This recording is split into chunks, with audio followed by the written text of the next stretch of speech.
a jacket, boss. Did he tell you? You are at jacket territory, my friend. If you slow down, you don't need one. Where the heck am I supposed to drive this car? What's going on, guys? This is Wheeler and welcome back to another video. We are back in the ZR1, of course. We are at Orlando Speed World here in Orlando, Florida at the Dragstrip, retesting the car to see if we can run some better times. And the reason I'm doing this is because a really cool thing happened and I actually got to speak one-on-one with a member of the engineering team for the ZR1 and ZR1X at Chevrolet. I don't know if he wants to be named, so I'm not gonna name him, but he walked me through absolutely everything I could possibly do to get the best times I can out of this car. What race settings I should be in, what parameters, what they should be set at, launch control, how to properly do a burnout in this car. There's a few steps you have to go through, which I'll walk you through to do a proper burnout and warm up the tires to give this car the best chances possible it can against the Florida heat. So I can't do anything about the heat, the weather. It's still 83 degrees out, humidity is still high. And I also asked him, because I probably got two dozen comments saying, remove the wing, why are you dragging the car with the wing? And then I had a bunch of comments also saying, oh, don't remove the wing, the car was designed with the wing in mind for stability and safety and downforce and blah, don't remove the wing. So conflicting comments there, because there's a ton of engineers in the comments, apparently, on YouTube. It's crazy. But I asked him directly, should I remove the wing? Would that make it faster? And he said, the car is designed and tested with the wing. The wing is there for stability, for safety, blah, blah, and track performance, for downforce. Don't remove the wing. But it will trap higher speeds without it, but don't remove the wing. So I didn't remove, just kidding. I removed the wing. I removed the wing. Again, keep the wing on. You're supposed to keep the wing on. Safety, stability, don't remove the wing. Chevrolet says don't remove the wing. We took off the wing. Hopefully, it doesn't send me into a wall or anything. We're also here on a public test and tune night, right? So I didn't rent the track out again this time. It's like $5 grand to rent the track out. I didn't do that again, but I try to get here as early as possible to be one of the first ones down the track. I hope that we run some better numbers. All right, we're here. We're set up. We're the only one here so far, so we are quite literally the very first one in line to race. Lane 5 was street cars, which is what this is, but we're here. Here she is, all set up, ready to go. Wing not on. Actually, we are not entirely ready to go. I forgot I have to let pressure out of the tires, but I'm kind of nervous because as I was, writing my waiver and whatnot, the man was telling another group, oh, there's no cage in that car. Not talking about mine, but talking about someone else's car. And they said, oh, there's no cage in that car. If you don't have a cage, like first run you do under 10.5 or something, you're done for the night. So that might be a problem. Who knows? We may have, in fact, done all of this for one run. I'm really hoping that's not the case, because that'd be quite disappointing. So first I'm going to walk you through how to get to the ideal perfect modes in the C8 ZR1. There's two ways to get into track mode and then PTM mode, or performance traction management mode. So you can either rotate this dial and move the car into track and then double click the traction control icon, or there's a shortcut, and that is double clicking the Z mode button here on the steering wheel. And when you do that, that'll automatically bring you into track mode and performance management mode, where you can tweak all your settings here. So I was instructed by the Corvette engineers that if I want the best possible quarter mile time, that would be to run in race 2. For best burnout, you actually want to be in race 1, according to the engineers. So you would just use the dial here to rotate into race 1, do your burnout, and then swap into race 2. They also walked me through some of the launch control options, because if you move over into performance, scroll down, you can configure launch control. It says unavailable because I'm not currently in drive, and there you see launch control, and then you can press the center steering wheel button to go to automatic or custom launch control parameters. And they told me that this is very subjective based on the track situation, but the lower slip percentage that you have, the more traction control intervention that you will have, because it will try to keep that slip to 5%, thus traction control will kick on. For RPM, again, depends on street or prep surface.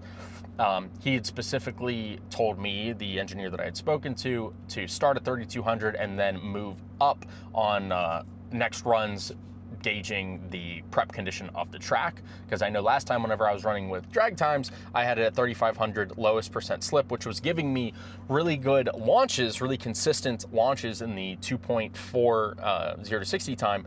but traction control was intervening, which was what was causing that lurching as the car was trying to keep the slip percentage down to 5. So for these runs, I'm actually going to move the slip percentage up to about 10, and then I'm gonna bring the RPM to 3,300 and then increase it based on if I feel the car slipping or not. Whenever I ran with Brooks, I wasn't entirely sure how to do a perfect burnout in this car, and there's actually a few steps to take that I wasn't aware of.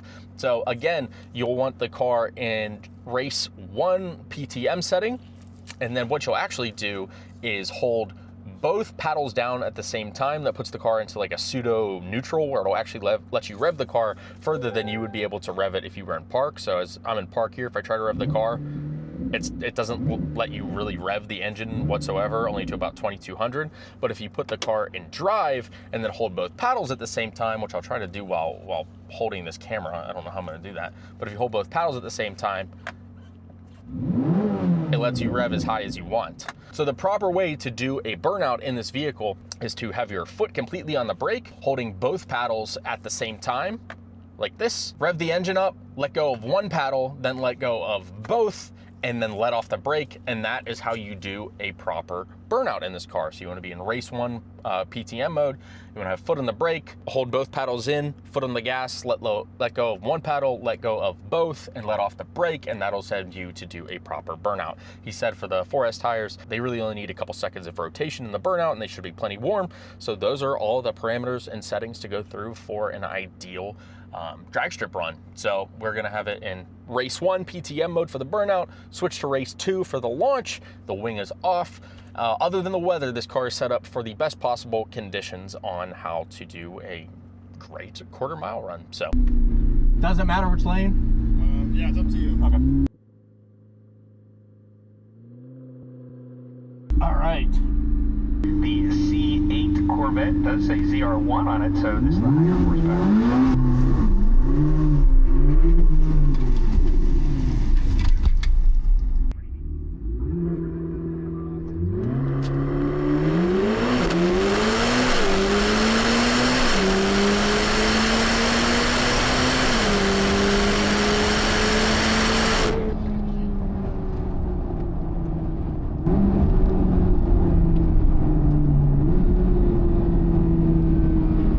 I wanted to do a little bit of a data comparison here. So what you're seeing right now is the draggy data from the run you guys just saw. I ran a 9.85 second quarter mile at almost 147 miles an hour.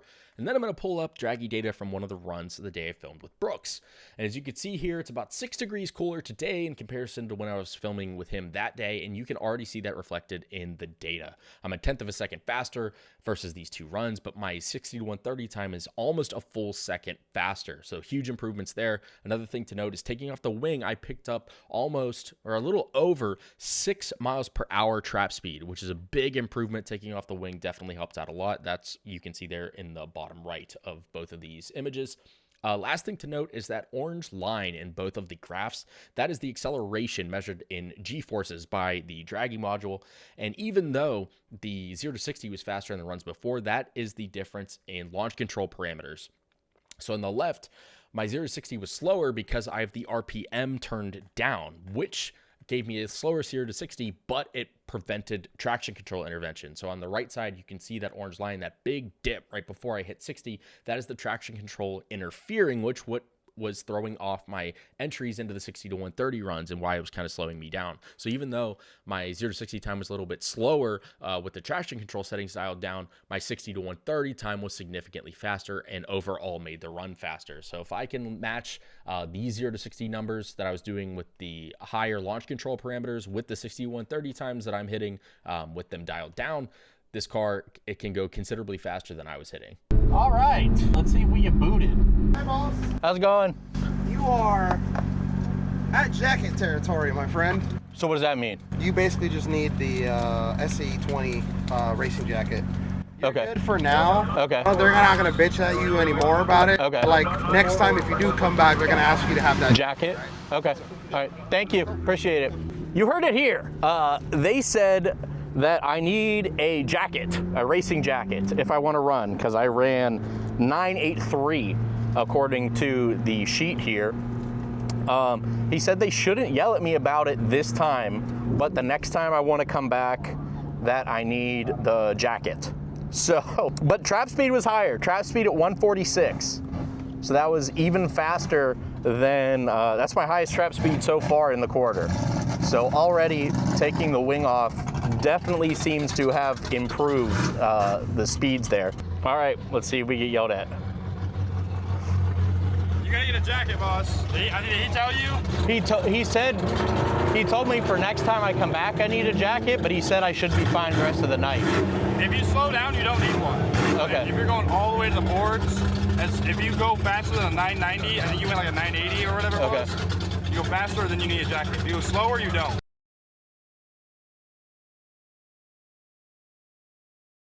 All right, got the launch control situation set up. We're gonna do a burnout, and then we are good to go. Temperatures are cool, much cooler now. So let's hope for a good last run. Even though they said not to full send it, it's my last run, so they can't kick me out because I'm leaving anyway. So I'm just gonna full send it, and this will be our last quarter mile time. So we'll see what we got.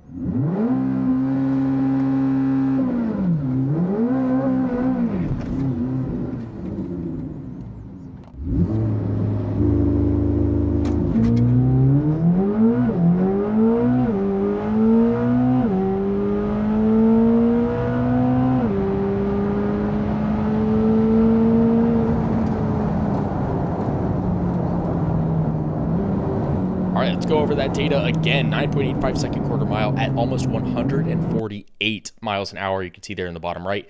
Taking that wing off has been a huge help trap speed wise. I'm basically running 10 miles an hour higher trap speed than the day I was running with Brooks. So taking off the wing paired with the much cooler temperatures here, basically 10-15 degrees cooler, it is helping out the car tremendously. 60 to 130 times, fastest I've had so far at 4.97 second, again with the 79 degree temperature. And because I have the traction control settings dialed down, lower launch RPM, I'm not getting quite as good of a launch, but it's keeping my 60 to 130 times consistently getting lower here. 0 to 130 was 7.73 seconds. Overall, again, car just keeps getting faster. So for everybody that was thinking something was wrong with my car, even I thought it for a little bit, it's not. It's literally just the temperature, because this kind of proves it. As it keeps getting cooled down, the car just keeps running faster and faster and faster, and this car could definitely hit that like 9.5 quarter mile if all conditions were perfect and I was hitting great launches. It's just really subject to the temperature in the quarter mile. 985 again, pretty consistent 985. 0 to 60, 2.76. So just not getting good launch. Obviously the prep conditions aren't good, being that we are on a public test and tune night. The conditions aren't going to be as good as they were on the day we did it with drag times, but nonetheless. You're 2 mile an hour from a parachute. Yep. Was I really? Yeah. It's 150 for one parachute. Holy shit. Okay. Well, I'm out of here for the night. That's all right. Thank you. You have a nice night. Thank you. You too. Get home safe. Thank you. He was a really nice dude, by the way. He was really nice all night. He was like, yeah, you're a little too fast, but you know. Oh well, what are you gonna do? All right, so we're all done. Let's recap together. But going off of the draggy data, first run was 9.85 seconds at 146.7 mile an hour, 0 to 60 on the low end at 2.82 with a 60 to 130, 5.04 seconds. So that is pretty good. 60 foot was 1.78 there. And then the last one, which is the same quarter mile time as the first one, 9.85, but I had a 2.7 second 0 to 60 and a 4.97 60 to 130. So that is my best 60 to 130 to date, and that was my highest trap speed ever so far at 147.6. So taking the wing off did help with the final trap speeds, and the 60 to 130 times have drastically improved. The only thing that is holding these runs back is my 0 to 60 time. So if I went off of my best 0 to 60 time ever, which was 2.44 without the rollout, it was like 2.27, but it was 2.44.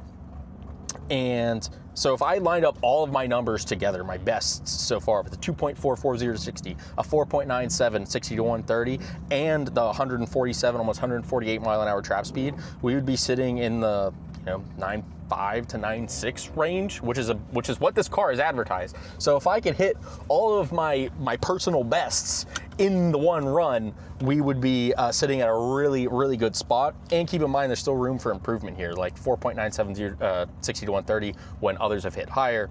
0 to 60 time of 2.44, my best. I'm sure you could get lower. So overall, I'm really impressed, honestly. The car is performing great. I no longer think the car is a botched vehicle, because it clearly is improving its times, and that again goes to, by the time we did that final run here with my fastest 60 to 130, it is currently 78 degrees outside. So it is significantly cooler, and that is basically what everybody's been saying all along, is that it is a weather problem. These other ZR1s being tested are being tested up north. The altitude is much higher, number one. Number two, the temperature is a lot cooler. So it is clear that whenever this car is in cooler temperatures, more optimal conditions, it does perform better. And that's evident by the improved trap speeds and the improved 60 to 130s. Because I was running, the day with Brooks, sometimes my 60 to 130s were in like 6-second range, and now I'm at 4.97, so more than a full second shaved off, just due to 15-degree cooler weather. So again, imagine another 15 to 20 degrees cooler temperature. It's going to be running even faster. I am running the issue where, at least at my track, the car is too fast to be ran in its current state, and I need extra safety equipment, which I had mentioned before, that this car needs safety equipment because clearly it's too fast for the street. I can't run it on the street without risk of going to jail, and now I can't run it on the track at full speed because it's too fast without the safety equipment. So where am I supposed to run the car? I can't run it on the street, and I can't run it on this track. So, I mean, it kind of puts you in a rough spot there, rock in a hard place. Where the heck am I supposed to drive this car? But again, this just goes to me continuing to show you guys real world conditions, having fun with this car. Go out and drive your cars, have a good time. It makes me happy to see that this car is basically performing as designed. It just needs some cooler weather. Just too hot here in Florida, and that seems to be the case. So, but anyway, as usual, if you guys have any comments, questions, concerns, please let me know in the comment section below. I hope you guys have enjoyed this video. If you did, make sure to leave a thumbs up, comment, even subscribe if you guys want to. We'll be continuing to post every week as planned, and I really appreciate you guys sticking around. If you stuck around this long, not sure how long this video is, by the time I edit everything down. Thank you everybody for watching, and I'll see you guys in the next one. Bye.